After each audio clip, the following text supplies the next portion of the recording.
मित्रों, स्वागत है आपका भारत की सबसे महान गाथा महाभारत में। यह केवल युद्ध की कहानी नहीं, बल्कि धर्म और कर्म की शिक्षा देने वाला अमर महाकाव्य है। कथा शुरू होती है हस्तिनापुर के कुरु वंश से। राजा शांतनु के दो पुत्र हुए, धृतराष्ट्र और पांडु। धृतराष्ट्र अंधे थे पर बलवान, पांडु धर्मप्रिय और वीर। धृतराष्ट्र के 100 पुत्र हुए कौरव, सबसे बड़ा दुर्योधन। पांडु के 5 पुत्र हुए पांडव।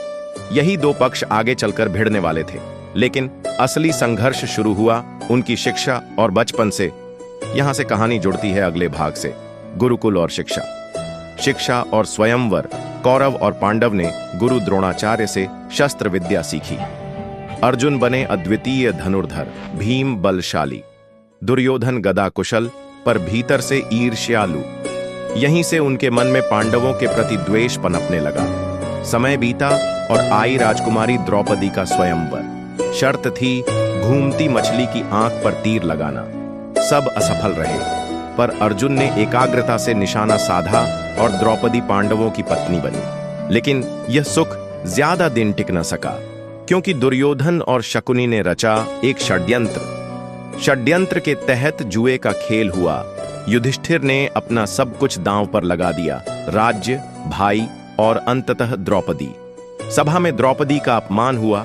उसने प्रतिज्ञा की, मैं अपने बाल तभी बांधूंगी जब दुर्योधन का रक्त इन पर गिरेगा। यह प्रतिज्ञा आगे युद्ध का कारण बनी। पांडवों को मिला 13 साल का वनवास और 1 साल अज्ञातवास। वन में कठिनाइयां सहते हुए भी उन्होंने धर्म का साथ नहीं छोड़ा। अर्जुन ने दिव्य अस्त्र पाए, भीम ने राक्षसों का वध किया। अब युद्ध निकट था और कुरुक्षेत्र की भूमि तैयार हो रही थी। कुरुक्षेत्र का युद्ध शुरू होने से पहले अर्जुन ने अपने सगे संबंधियों को देखा। वह व्याकुल हो उठा और बोला, मैं अपने ही भाइयों और गुरुओं को कैसे मारूं? तभी श्री कृष्ण ने दिया अमर उपदेश, हे अर्जुन, तेरा कर्तव्य है धर्म के लिए युद्ध करना। कर्म कर, फल की चिंता मत कर। युद्ध आरंभ हुआ। भीष्म बाणों की शैया पर गिरे। अभिमन्यु वीर गति को प्राप्त हुआ। कर्ण अर्जुन के हाथों मारा गया। 18वें दिन भीम ने दुर्योधन को गदा युद्ध में परास्त कर दिया। कौरव वंश का अंत हो गया, लेकिन इस जीत में भी शोक था।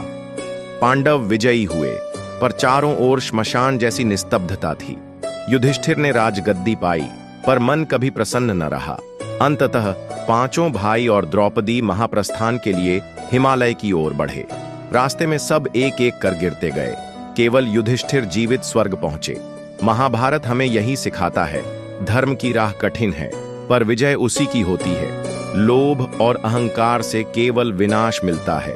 और सबसे बड़ा संदेश, मनुष्य को केवल अपने कर्म पर ध्यान देना चाहिए, फल की चिंता नहीं करनी चाहिए। यही है महाभारत की अमर गाथा।